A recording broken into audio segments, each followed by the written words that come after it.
Welcome সবাইকে। আজকে আমরা আদর্শ গ্যাস এবং গ্যাসের গতিতত্ত্বের তিনটি টপিক নিয়ে আলোচনা করব: বর্গমূল গড় বর্গবেগ, গতিশক্তি এবং গড় মুক্ত পথ। তো প্রথমে আমরা বর্গমূল গড় বর্গবেগ নিয়ে আলোচনা শুরু করছি। বর্গমূল গড় বর্গবেগ কেন প্রয়োজন সেটা একটু আলোচনা করে নিই। তোমরা সবাই জানো যে গ্যাসের অণুগুলো ছোটাছুটি করে কোনো পাত্রে বা যেখানেই থাকুক না কেন, তারা একটা ছোটাছুটির মধ্যে থাকে এবং তাদের মধ্যে একটা বেগ থাকে। এখন প্রতিটি অণুর বেগ একই হয় না, ডিফারেন্স থাকে বেগের মধ্যে। তো সেই কারণে আমরা চাইলে সবগুলোর গড় নির্ণয় করতে পারি, অর্থাৎ গড় বেগ নির্ণয় করতে পারি। তবে তাদের বর্গমূল গড় বর্গবেগও আমরা নির্ণয় করতে পারি। তোমরা ফিজিক্সের অন্যান্য চ্যাপ্টারেও দেখেছো যে গড়ের সাথে সাথে বর্গমূল গড় বর্গ যে জিনিসটা সেটাও করা হয়, যেটাকে আমরা আরএমএস বলে থাকি। এবং দেখা যায় যে আমাদের গড়ের চেয়ে আরএমএস একটু বেশি ইফেক্টিভ, সেই কারণে আমাদের আরএমএসই বেশিরভাগ জায়গায় ব্যবহার করা হয়। এই আরএমএস বা বর্গমূল গড় বর্গবেগ মূলত হচ্ছে যে, ধরো যে তোমার কাছে 5টা অণুর বেগ আছে। তো সেই ক্ষেত্রে প্রথম অণুর বেগ যদি হয় এ, এরপরটা বি, সি, এভাবে যদি ই পর্যন্ত হয়, সেই ক্ষেত্রে আমার বর্গমূল গড় বর্গবেগ হবে এরকম যে প্রত্যেকের স্কয়ারের যোগফল, এভাবে প্রত্যেকের স্কয়ারের যোগফল প্লাস হচ্ছে যে ই স্কয়ার, এভাবে প্রত্যেকের স্কয়ারের যোগফলকে 5 দ্বারা ভাগ দেয়া এবং সেটার বর্গমূল। এটাই হচ্ছে যে বর্গমূল গড় বর্গবেগের বেসিক। ঠিক আছে, এখন আমরা গ্যাসের আরএমএস বেগটা এভাবে বের করব না, এটা জাস্ট মূল বেসিক জিনিস। তো গ্যাসের এই আরএমএস বেগ বের করার একটা সূত্র আছে। সূত্রটা হচ্ছে যে সি সমান সমান √3RT/m। এখন কথা হচ্ছে যে তোমরা সূত্র থেকে দেখতে পাচ্ছ যে আমার যদি টি অর্থাৎ তাপমাত্রা এবং আণবিক ভর এম জানা থাকে, সেক্ষেত্রে আমি বর্গমূল গড় বর্গবেগ বের করতে পারছি। কারণ আর হচ্ছে ধ্রুবক, 3 তো ধ্রুবক। তো সেই ক্ষেত্রে এই দুইটা জিনিস, অর্থাৎ গ্যাসটা কি, কোন গ্যাস জানা থাকলে আমরা আণবিক ভর বের করতে পারবো এবং সেটা কত তাপমাত্রায় আছে সেটা জানা থাকলে, এই দুইটা জিনিস জানা থাকলে আমরা বর্গমূল গড় বর্গবেগ বের করতে পারবো। সুন্দর সূত্রে বসানো অঙ্ক। কিন্তু এখানে একটা ব্যাপার আছে, একটা জিনিসে সবাই ম্যাক্সিমাম স্টুডেন্টসই ভুল করে, সেটা হচ্ছে যে এই এম এর মান বসানোর ক্ষেত্রে। তো একটা অঙ্ক আমরা দেখি, ম্যাথটা যদি দেখি তাহলে আমরা জিনিসটা সম্বন্ধে ক্লিয়ার হতে পারবো। তো আমাদের প্রশ্নটা হচ্ছে যে 27°C তাপমাত্রায় অক্সিজেন গ্যাসের বর্গমূল গড় বর্গবেগ কত। তো তোমরা সূত্র যেহেতু জানো, কোশ্চেনে টি এর মানও দেওয়া আছে, অক্সিজেন গ্যাসও বলা আছে, নিশ্চয়ই তোমরা অঙ্কটা এভাবে করবে যে সি সমান সমান √3, আর এর মান 8.314। এখানে বলে রাখি যে ফিজিক্সে যা অঙ্ক আছে সবগুলোর জন্য আমরা আর এর মান 8.314ই বসাবো এবং বাকি সব এককগুলো এসআই এককে বসাবো। আমরা 0.082 এটা ফিজিক্সের কোনো অঙ্কে ইউজ করব না এবং সব এসআই এককে করব। আর কোন অঙ্কে 0.082 বসাবো সেগুলো সম্বন্ধে আমাদের একটি ভিডিও আছে, আমি ডেসক্রিপশন বক্সে দিয়ে দিচ্ছি, তোমরা সেটা দেখে নিও। আচ্ছা, এটা হচ্ছে আর এর মান। আর টি অবশ্যই সকল অঙ্কে কেলভিনে বসাতে হবে। তো আমার যেহেতু 27°C দেওয়া আছে, সেটা 300 কেলভিন হবে কেলভিনে বের করলে। এখন নিচে নিশ্চয়ই তোমরা এখানে অক্সিজেনের জন্য 32 বসাবে, ঠিক না? এখন যদি তোমরা এখানে 32 বসাও তাহলে অঙ্কটা ভুল হয়ে যাবে। এখানে বসাতে হবে যে 32 × 10⁻³ এখন তোমাদের প্যাচ লাগলো কিনা যে 10⁻³ কোথা থেকে আসলো, সেটা নিয়ে একটু কথা বলি। প্রথম কথা হচ্ছে যে আণবিক ভরের একক কি। তোমরা সাধারণত এটাই শুনে এসেছো যে আণবিক ভরের কোনো একক নেই, এটা জাস্ট একটা মান। আসলে একক নেই বলা ঠিক না, এককটা হচ্ছে যে গ্রাম পার মোল।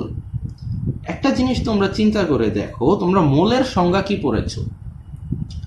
1 মোল মানে আণবিক ভরের সমান গ্রাম, ঠিক না? অর্থাৎ গ্রাম আণবিক ভর। তার মানে 1 মোল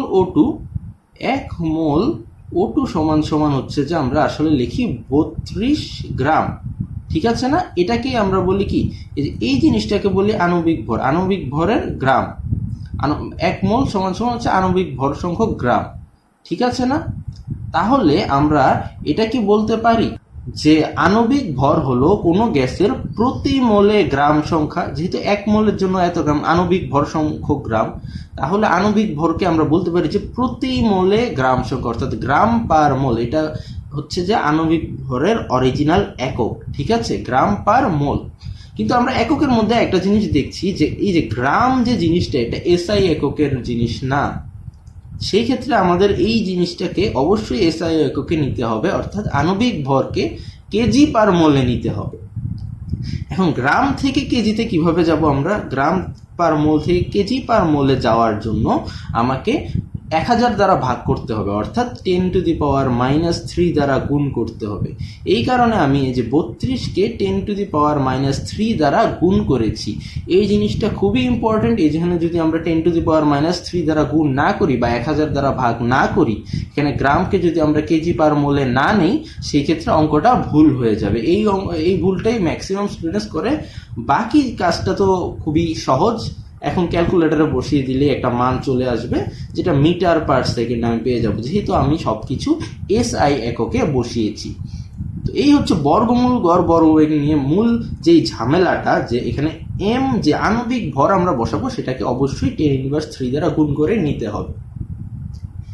এই সূত্রটি বাদেও বর্গমূল গড় বর্গবেগ বের করার জন্য আরেকটি সূত্র রয়েছে, সেটি হচ্ছে যে সি সমান √3p/ρ। এখানে পি হচ্ছে যে চাপ এবং রো হচ্ছে গ্যাসের ঘনত্ব। তো চাপ এবং ঘনত্ব দেওয়া থাকলে আমরা এই সূত্র থেকে বের করতে পারবো। এই সূত্রে কোনো ঝামেলা নেই ওই রকম, ওইটাতে ঝামেলা আছে, এই কারণে আমি অঙ্ক করে দেখালাম। এছাড়া দুইটা জিনিসের তুলনা আসতে পারে, জাস্ট ভিন্ন ভিন্ন তাপমাত্রা এবং ভিন্ন ভিন্ন গ্যাস দিয়ে দুইটার সিআরএমএস বা বর্গমূল গড় বর্গবেগের তুলনা পরীক্ষায় আসতে পারে। একদম সহজ, জাস্ট সূত্র বসালেই হয়ে যাবে। তো এই ছিল বর্গমূল গড় বর্গবেগ নিয়ে আলোচনা। এবার আমরা গতিশক্তি নিয়ে আলোচনা করি। এখন গ্যাস অণুর গতিশক্তিও খুব সহজেই বের করা যায়। জাস্ট একটা সূত্র আছে, সূত্র নিয়ে সেই সূত্র বসিয়ে দিলেই হয়। সেটা হচ্ছে যে E = 3/2 nRT। আমার যদি গ্যাসের পরিমাণ জানা থাকে, অর্থাৎ N বা মোল সংখ্যা জানা থাকে এবং তাপমাত্রা জানা থাকে, সেক্ষেত্রে আমি এই সূত্র দিয়ে গতিশক্তি বের করতে পারবো। এখন কথা হচ্ছে যে অনেক সময় এই N না দিয়ে একটি অণুর জন্য বের করতে বলে, তখন অনেক সময় কে আর এর জায়গায় কে দিয়ে করে। আমার কথা হচ্ছে যে এত কিছু করার প্রয়োজন নেই, শুধু একটা সূত্র দিয়ে করলেই হয়ে যাবে। মানে যদি কারো ওইটায় ঝামেলা মনে হয় যে 3/2 kT, একটি অণুর জন্য 3/2 kT দিয়ে করা হয়, যে প্রতি অণুর জন্য ওই ধ্রুবকটা ব্যবহার করে, ওইটা না ব্যবহার করে করলেও হবে। যদি আমার একটি অণুর জন্য ব্যবহার করতেই বলে, যে একটি অণুর গতিশক্তি বের করতে বলে, সেক্ষেত্রে আমরা তো জানি যে একটি অণু তার মানে কত মোল হবে, 1/6.02 × 10⁻23। কারণ হচ্ছে যে আমরা জানি যে 1 মোলে অণুর সংখ্যা কত। 1 মোলে অণুর সংখ্যা হচ্ছে 6.02 × 10⁻23। সেক্ষেত্রে এত সংখ্যক অণু হচ্ছে 1 মোলে, তাহলে একটি অণুতে কয় মোল? 1/ ওই সংখ্যাটা। তাহলে এন এর মান আমার এটা বসালেই তো হচ্ছে 10⁻23। আমি যদি এন এর মান এইটা বসাই আর বসালাম টি বসালাম, তাইলেই হচ্ছে। সো আলাদাভাবে সূত্র শেখার দরকার নেই। মূল কথা হচ্ছে যে আমি এটা শিখবো, আমার যদি তাপমাত্রা জানা থাকে এবং গ্যাসের পরিমাণ যাই দেওয়া থাকুক, অনেকগুলো অণু দেওয়া থাকলে অণু দেওয়া থাকুক, যদি মোলে দেওয়া থাকে মোলে দেওয়া থাকুক, গ্রামে দেওয়া থাকুক, যাই দেওয়া থাকুক না কেন, আমি তার মোল সংখ্যা অবশ্যই বের করতে পারবো। সো আলাদা সূত্র শেখার আসলে খুব একটা প্রয়োজন নেই। আর এই অঙ্কগুলো সাধারণত সূত্রে বসানো অঙ্কই দেওয়া থাকবে, তাপমাত্রা দেওয়া থাকবে এবং মোল সংখ্যা দেওয়া থাকবে, আমরা বের করতে পারবো। আচ্ছা, আমরা আরেকটা জিনিস জানি যে পিভি সমান এনআরটি, ঠিক না? পিভি সমান এনআরটি আমরা পড়ে এসেছি। তো এই এনআরটিকে কি আমরা পিভি দ্বারা রিপ্লেস করতে পারি? যে পিভি দ্বারা রিপ্লেস করতে পারি কিনা? হ্যাঁ, অবশ্যই পারি। তো সেই ক্ষেত্রে আমরা এখানে লিখতে পারি যে 3/2 পিভি। এভাবে আমরা রিপ্লেস করে আরেকটি সূত্র বানাতে পারি। আমাদের যদি চাপ এবং আয়তন জানা থাকে, আমরা যদি এখানে না গিয়ে সরাসরি এভাবে সূত্র দিয়ে করতে চাই তাহলেও হবে। তো আরেকটা সূত্র হয়ে গেল গতিশক্তির জন্য। জাস্ট সূত্রে বসানো অঙ্ক থাকবে, এই কারণে গতিশক্তির অঙ্ক আমি করিয়ে দেখাচ্ছি না, জাস্ট আমি মূল জিনিসটা আলোচনা করে দিলাম। এবার আমরা গড় মুক্ত পথ নিয়ে আলোচনা করব একটু। তো প্রথমে আমরা জেনে নিই যে গ্যাসের গড় মুক্ত পথ কি জিনিস। আমরা একটু আগেই দেখেছিলাম যে গ্যাস অণুগুলো ছোটাছুটি করে। তো এই ছোটাছুটির সময় গ্যাস অণুগুলো একটা আরেকটার সাথে ধাক্কা খায়, এভাবে যাওয়ার সময় ধাক্কা খায়, একটা আরেকটার সাথে যাওয়ার সময় ধাক্কা খায়। তো প্রতিটি ধাক্কার মধ্যবর্তী একটা দূরত্ব থাকে। এই যে প্রতিটি ধাক্কা বা এটার সাথে এটার ধাক্কা, এই যে ধাক্কা, এই প্রতিটা ধাক্কায় একটা অণুর সাথে আরেকটা অণু একটা নির্দিষ্ট ডিস্টেন্স অতিক্রম করে, ঠিক আছে না? তো এই যে ডিস্টেন্সগুলো, এই সবগুলো ডিস্টেন্সের যেই গড়, সেটাই হচ্ছে যে গ্যাসের গড় মুক্ত পথ, ঠিক আছে? এখন গ্যাসের গড় মুক্ত পথ আমরা কিভাবে বের করব? এর জন্য তিনটি সূত্র আছে, আমাদেরকে তিনটি সূত্রই শিখতে হবে। এখন কেন আমাদেরকে তিনটি সূত্র শিখতে হবে সেটা আমি একটু পরে আসছি। প্রথমে আমরা দেখি গড় মুক্ত পথকে ল্যামডা দ্বারা প্রকাশ করা হয়। ওকে, তো প্রথমে আমি একটি সূত্র লিখবো এখন। So lambda equal to 1/n pi sigma square. প্রথমে আমরা দেখে নিই যে এই সূত্রটা কোনটা কি জিনিস। এই n মূল সংখ্যা নয়। আমরা আগের সূত্রে যখন পড়লাম তখন n ছিল মূল সংখ্যা, তবে এই সূত্রে n মূল সংখ্যা নয়। এই n হচ্ছে যে একক আয়তনে গ্যাস অণুর সংখ্যা। এই জিনিসটা মনে রাখতে হবে আমাদের, যে এখানে n মূল সংখ্যা নয়, বরং একক আয়তনে অণুর সংখ্যা। তার মানে কি 1 মিটার কিউব আয়তন, অর্থাৎ 1 মিটার কিউব আয়তনে কতটি অণু আছে সেটাই হচ্ছে যে n বা একক আয়তনে অণুর সংখ্যা। পাই হচ্ছে যে ধ্রুবক আমরা জানি। আর এই সিগমা কি জিনিস এখন সেটা আমরা জানি। সিগমা হচ্ছে যে গ্যাস অণুর ব্যাস। আমি আবারও বলছি, সিগমা হচ্ছে যে গ্যাস অণুর ব্যাস। কেউ ভুলে ব্যাসার্ধ হিসেবে নিয়ে নিবে না। হয়তো প্রশ্নে ব্যাসার্ধ দেওয়া থাকতে পারে, অবশ্যই ব্যাস বের করতে হবে 2 দিয়ে গুণ করে, কারণ এই সিগমা হচ্ছে যে গ্যাস অণুর ব্যাস। এই দুইটা জিনিস যদি আমাদের জানা থাকে সেই ক্ষেত্রে আমরা এই সূত্র দিয়ে হচ্ছে যে গড় মুক্ত পথ বের করতে পারবো। এখন এই সূত্রটা হচ্ছে যে ক্লসিয়াসের সূত্র, ক্লসিয়াস। এছাড়া আরো দুটি সূত্র আছে, মোট 3টি সূত্র এই ল্যামডা বের করার জন্য। তাহলে সেই সূত্রগুলো কি এবার একটু দেখি, এরপরে আমরা অঙ্ক করব। একটা সূত্র আছে ম্যাক্সওয়েলের, জাস্ট পুরো সূত্রটা সেম, n পাই সিগমা স্কয়ার, জাস্ট সামনে এখানে একটা √2। এটাই হচ্ছে যে ম্যাক্সওয়েলের সূত্র, গড় মুক্ত পথের জন্য ম্যাক্সওয়েলের সূত্র। এর বাইরে আরেকটা সূত্র আছে, সেটা হচ্ছে বোল্টজম্যানের সূত্র। বোল্টজম্যানের সূত্রটাও প্রায় একই রকম, জাস্ট সামনের সহগটা চেঞ্জ হবে। তাহলে সহগটা হবে যে আমার 3/4, আর বাকি জায়গাটা ঠিক থাকবে যে n পাই সিগমা স্কয়ার। তাহলে এই হচ্ছে যে বোল্টজম্যানের সূত্র গড় মুক্ত পথ নির্ণয়ের জন্য, এই হচ্ছে যে ম্যাক্সওয়েলের সূত্র গড় মুক্ত পথ নির্ণয়ের জন্য, আর এই হচ্ছে যে ক্লসিয়াসের সূত্র গড় মুক্ত পথ নির্ণয়ের জন্য। মূল জিনিসে খুব বেশি পার্থক্য নেই, জাস্ট সহগটা পরিবর্তন হয়েছে, তোমরা দেখতে পাচ্ছ। তো পরীক্ষায় কি আসবে? পরীক্ষায় আসতে পারে যে, প্রায়ই আসে যে গ্যাসের এই ইনফরমেশনগুলো দেওয়া থাকবে, বলবে যে ক্লসিয়াসের অনুযায়ী গড় মুক্ত পথ এবং বোল্টজম্যানের অনুযায়ী গড় মুক্ত পথ বের করো এবং তুলনা করো, এরকম কিছু থাকতে পারে। দুইটা সূত্র দিয়ে করে ভাগ করে দিলে তুলনা হয়ে যাবে। এখন অঙ্ক করতে গেলে কি ধরনের সমস্যায় পড়তে হবে সেটা দেখানোর জন্য আমি একটা অঙ্ক করাচ্ছি। তো আমরা একটি প্রশ্ন নিয়ে হাজির হয়েছি। প্রশ্নটি হচ্ছে যে কোনো গ্যাস অণুর ব্যাস 3 × 10⁻⁻10 মিটার ব্যাস দেওয়া আছে, আর প্রতি ঘন সেন্টিমিটারে অণুর সংখ্যা দেওয়া আছে এত, আর তার বর্গমূল গড় বর্গবেগও দেওয়া আছে। এখন প্রশ্ন বলা হচ্ছে যে উপরের তথ্য হতে প্রতি সেকেন্ডে সংঘর্ষের সংখ্যা কোন ক্ষেত্রে বেশি, বোল্টজম্যানে নাকি ক্লসিয়াসে, মানে কোন সূত্রটা ব্যবহার করলে আমরা হচ্ছে বেশি সংখ্যক সংঘর্ষ পাবো প্রতি সেকেন্ডে, মানে আমাদের হিসাবে।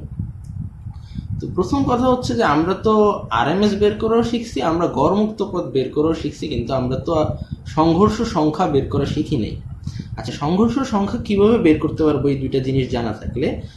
তো আবার আমরা একটু দেখি, এই যে আমরা এগুলোকে বলছিলাম যে গ্যাস অণুগুলো ছোটাছুটি করে, আর এই তাদের মাঝখানে যে দুটি ধাক্কার মধ্যবর্তী যে পথ, সেটাই হচ্ছে গড় মুক্ত পথ।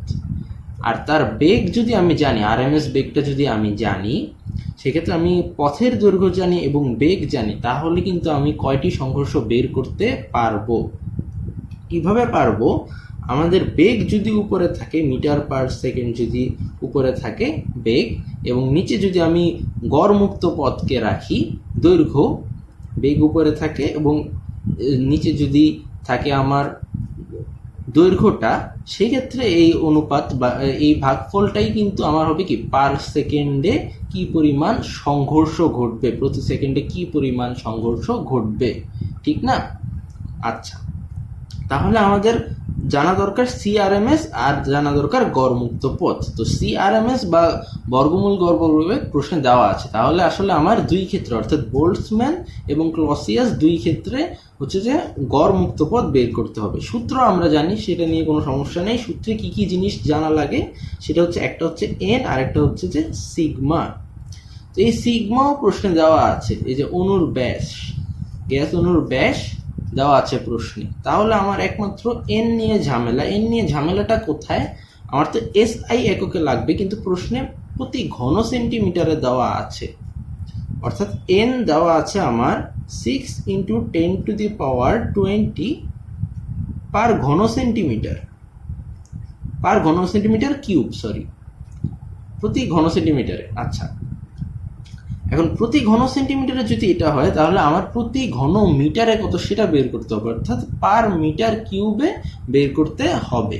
তো এটা বের করার জন্য আমরা একটু দেখি যে পার সেন্টিমিটার থেকে পার মিটারে আমরা কিভাবে যাই। পার সেন্টিমিটার থেকে পার মিটার, আচ্ছা, পার সেন্টিমিটার থেকে পার মিটারে গেলে আমরা 100 দ্বারা গুণ করি, সেন্টিমিটার থেকে মিটারে গেলে আমরা 100 দ্বারা ভাগ করি। সেক্ষেত্রে পার সেন্টিমিটার থেকে পার মিটারে গেলে কিন্তু আমরা 100 দ্বারা গুণ করি, অর্থাৎ 10 স্কোয়ার দ্বারা গুণ করি আমরা, ঠিক না? এখন পার সেন্টিমিটার কিউব থেকে যদি আমরা পার মিটার কিউবে যাই, তাহলে সেক্ষেত্রে আমরা কত দ্বারা গুণ করব? এটা ইন্টু হচ্ছে যে এই 10 স্কোয়ারের কিউব দ্বারা গুণ করব আমরা, তাহলে আমরা পার মিটার কিউবে পেয়ে যাব। এবং এখন যদি আমরা ক্যালকুলেট করি, তাহলে আমরা পাবো এন এর মান পার মিটার কিউবে। ঠিক আছে? কেন আমরা এটা দিয়ে গুণ করলাম আরেকবার বলি। পার সেন্টিমিটার থেকে পার মিটারে যেতে আমার 100 দ্বারা গুণ করতে হয়, অর্থাৎ 10 স্কোয়ার দ্বারা। তাহলে পার সেন্টিমিটার কিউব থেকে পার মিটার কিউবে গেলে 10 স্কোয়ারের কিউব দ্বারা গুণ করতে হবে, অর্থাৎ 10⁶ দ্বারা গুণ করতে হবে। তাহলে এন এর মান আমি পেয়ে যাব এখানে। আর যখন আমি এন এর মান পেয়ে যাব, তখন আমি ল্যামডা বের করতে পারবো। একবার হচ্ছে ক্লসিয়াসের জন্য ল্যামডা সি যদি লিখি, ক্লসিয়াসের সূত্রটা, অর্থাৎ কোনো সহগ থাকবে না, 1/n π² হবে। আর যখন বোল্টজম্যান লিখবো, তখন সামনে সহগ হবে 3/4 n π²। এই ল্যামডা সি যখন পাবো, তখন আমরা ক্লসিয়াসের জন্য সংঘর্ষ সংখ্যা বের করতে পারবো। এই যে ল্যামডা সি, সরি, উপরে হবে যে বেগ বাই ল্যামডা সি, ঠিক আছে? আর যখন হচ্ছে যে আমার বোল্টজম্যানের জন্য এন বি যদি লিখি, তাহলে সিআরএমএস উপরে একইভাবে হবে, আর নিচে হবে ল্যামডা বি, হচ্ছে বোল্টজম্যানের জন্য আমার যেই গড়মুক্ত পথটা বের হলো। তো এরপর এই দুইটার তুলনা করলে আমরা বুঝতে পারবো যে কোন ক্ষেত্রে আমার প্রতি সেকেন্ডে সংঘর্ষ সংখ্যা বেশি। তো এই ছিল একটা ডিফিকাল্ট প্রবলেমই গড়মুক্ত পথ নিয়ে, এর চেয়ে ডিফিকাল্ট কিছু আসবে না। সো এই প্রবলেমটা যদি বোঝা যায়, তাহলে বাকি অঙ্কগুলো খুব ইজিলি করা যাবে গড়মুক্ত পথে। তো আমরা পরবর্তী ভিডিওতে শিশিরাঙ্ক নিয়ে আলোচনা করব এবং আপেক্ষিক আর্দ্রতা নিয়ে আলোচনা করব, সেটাও খুবই গুরুত্বপূর্ণ একটা টপিক। সো পরবর্তী ভিডিও দেখার জন্য আমন্ত্রণ রইল সবাইকে। আর সবাই আশা করব যারা বুঝেছো তারা কমেন্ট করবে এবং কমেন্টে জানাবে যে কেমন বুঝেছো, আর যাদের বুঝতে সমস্যা হচ্ছে তারাও কমেন্ট করে জানাবে যে কোন জায়গায় সমস্যা। তো আজ এ পর্যন্তই, পরবর্তী ভিডিও দেখার জন্য আমন্ত্রণ রইল। ধন্যবাদ সবাইকে।